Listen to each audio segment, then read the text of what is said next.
Salam alaykum wa barakatuh, mes chers élèves de première année.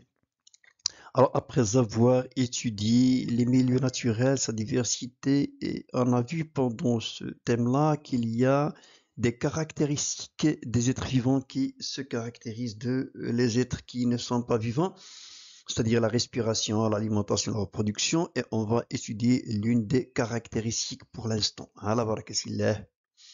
Donc, cette première caractéristique, c'est la respiration. Alors, dans ce thème-là, Inch'Allah, on va essayer de voir la relation qui existe entre les êtres vivants et leur milieu de vie. Parmi cette relation, il y a la respiration. On va voir la respiration dans différents milieux. Donc, ce document-là nous montre qu'il y a des êtres qui vivent dans l'eau et respirent dans l'eau, bien sûr, et des êtres qui vivent dans l'air et respirent dans l'air, mais il y a autre type des animaux qui vivent dans l'eau et respirent dans l'air, et d'autres qui vivent dans l'eau et qui peuvent respirer dans l'eau et dans l'air. Par exemple, la grenouille. La nippe est un animal, est un insecte qui peut vivre dans l'eau et respirer dans l'air. Il ne peut pas respirer à l'intérieur. Pourquoi tout ça? On va essayer de détailler un petit peu pendant les deux unités qui vont suivre.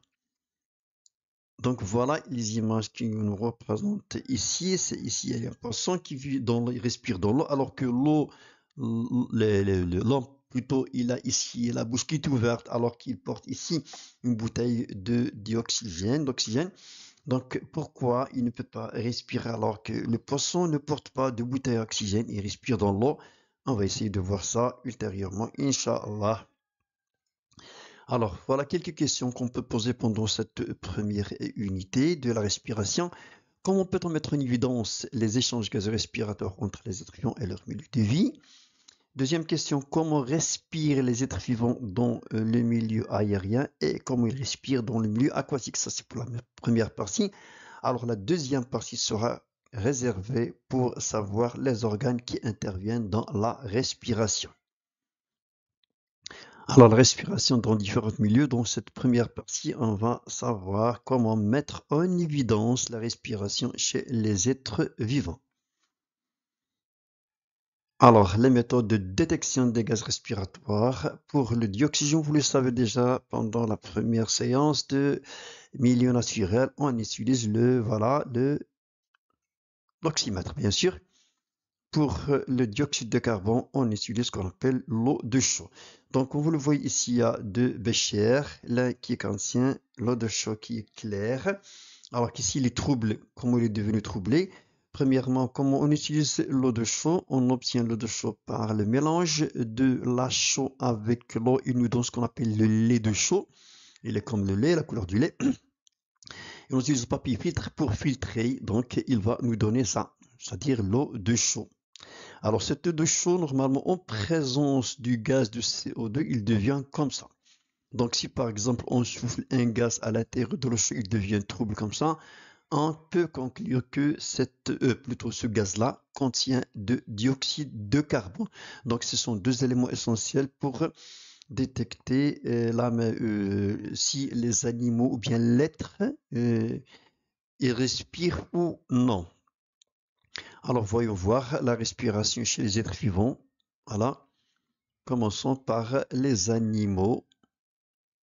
Il y a les animaux qui vivent dans l'eau, il y a les animaux terrestres. On va voir dans les deux cas comment mettre en évidence la respiration chez ces animaux-là. Commençons par l'homme.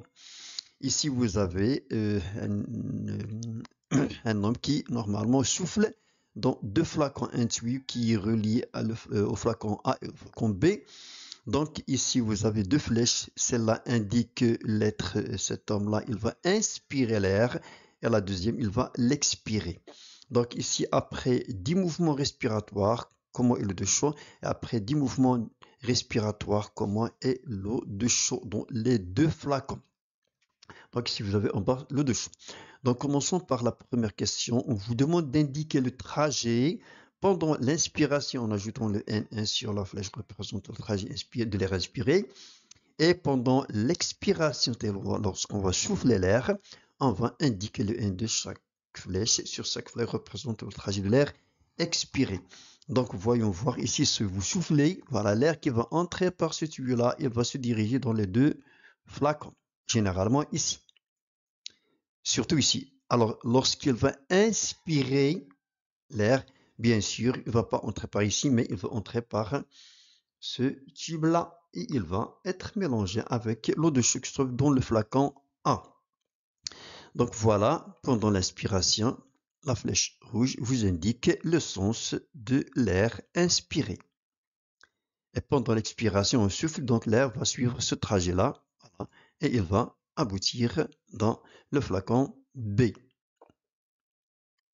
Deuxième question, montrez sur le schéma le résultat de l'expérience avec le de chaud pendant l'inspiration et pendant l'expiration.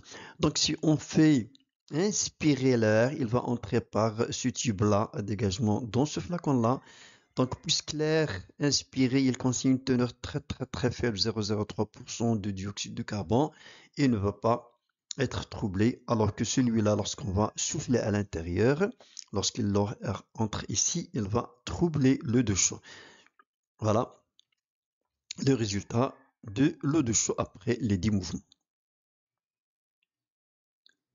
La question suivante, quelle conclusion peut-on en tirer? Donc on tire la conclusion quoi? Puisque l'eau de chaud est troublée ici, ça veut dire que l'air expiré, il est comment? Il est riche en dioxyde de carbone. Voilà. Donc, on va analyser l'air inspiré et l'air expiré, qu'est-ce qu'ils contiennent. Alors ici, je vais vous montrer normalement par animation les airs, plutôt les gaz qui se trouvent dans l'air. Pour l'azote, 100 litres d'air inspiré, il y en a 79, alors que l'air expiré, il n'y a pas de changement 79.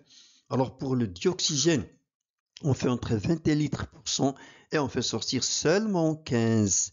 Le dioxyde de carbone, une quantité très minime, 0,03%, alors que l'air expiré, il contient une valeur très supérieure, 4,5. Pour la vapeur d'eau, alors la vapeur d'eau, on peut la mettre en évidence si on souffle sur une vitre. On constate qu'il y a de la vapeur d'eau, donc la teneur entrée il est faible, alors que la teneur elle est forte, surtout lorsqu'il fait froid. Alors voilà un appareil qu'on peut utiliser pendant ces expériences-là pour montrer la variation de la teneur en ces gaz qu'on vient de voir, surtout le dioxygène. Alors ici vous avez une console. Ici, un écran qui va nous montrer la teneur de dioxygène. Ici, vous avez un bocal fermé, bien sûr, qui est relié à cette console. Il y a ici un être vivant, la souris. Ici, il n'y a pas ce qu'on appelle ici normalement un bocal témoin pour faire la comparaison entre les deux. Alors, on va prendre comme exemple le criquet qu'on va mettre dans un bocal qui est relié à un oxymètre et on lit la teneur du dioxygène au début et à la fin. Et bien sûr, en bas, vous avez l'eau de chaud et ici une grille pour que le criquet ne tombe pas dans l'eau de chaud. Donc, le résultat après 30 minutes. Donc, la première des choses, on constate qu'il y a une diminution de dioxygène, alors que l'eau de chaud ici, il est trouble. Donc, c'est le criquet qui l'a rejeté et qui a provoqué le trouble de l'eau de chaud. Voilà la même expérience, mais vous constatez ici qu'il n'y a pas de criquet. La teneur n'a pas changé. Donc pourquoi cette expérience, puisqu'on a prouvé que le criquet rejette le CO2 et absorbe le O2.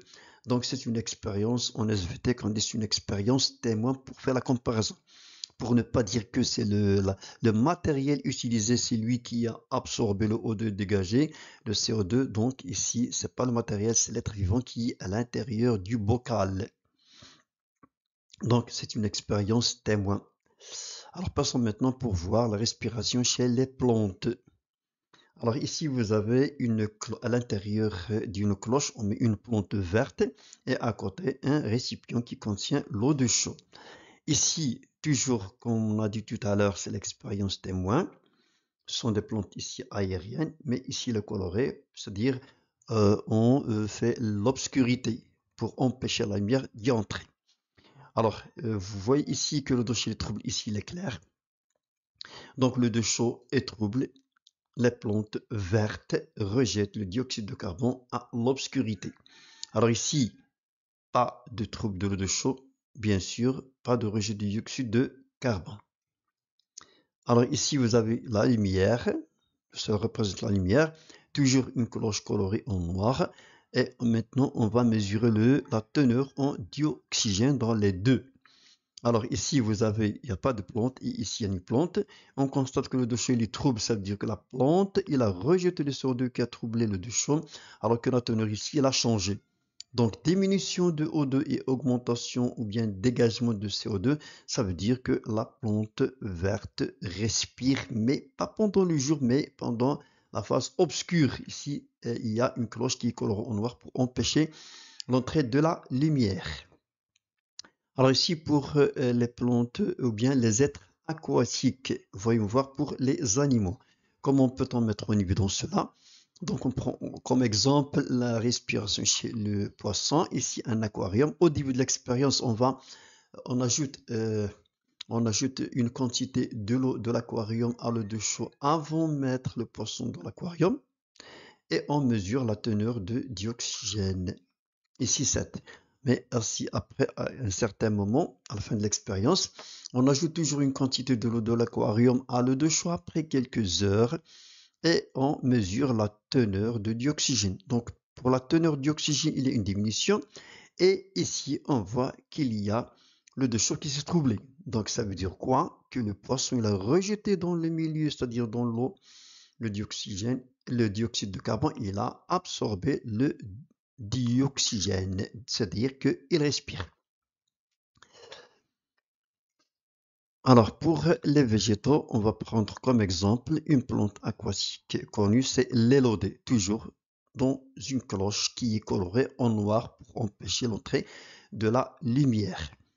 Voilà, ici, sans plante. Alors, réaction avec le déchet trouble, après un certain moment bien sûr, l'analyse de l'eau a révélé qu'il s'est appauvri, une diminution du taux de dioxygène.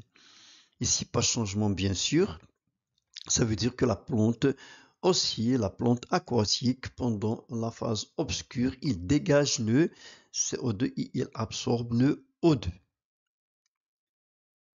Voilà. Donc, quelle conclusion peut-on tirer? On vient de le dire que la plante verte respire, mais pendant la phase obscure.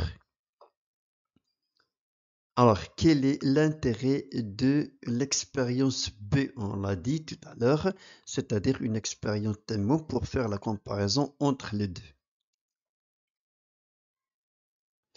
Alors ici, un schéma qui va nous résumer ce qu'on vient de dire, c'est-à-dire la relation entre l'être vivant et son milieu de vie, l'échange de gaz respiratoire. Donc ici, vous avez l'être vivant, normalement, il consomme le O2, il dégage le dioxyde de carbone dans le milieu, lui, donne le dioxygène, etc. Donc, il y a une relation entre l'être vivant et les gaz respiratoires, dioxygène et le dioxyde de carbone. Donc, schéma résumant, les échanges gazeux respiratoires entre l'être vivant et son milieu de vie. Alors, le bilan de ce qu'on vient de voir pendant cette première partie de la respiration, alors les êtres vivants, végétaux et animaux échangent les gaz respiratoires avec leur milieu de vie où ils absorbent le O2, ils rejettent le dioxyde de carbone. Merci de votre attention. J'espère que vous avez compris un petit peu. Je vous laisse avec cette citation qui dit que j'inspire le positif et j'expire le négatif. Bon courage et à la prochaine fois.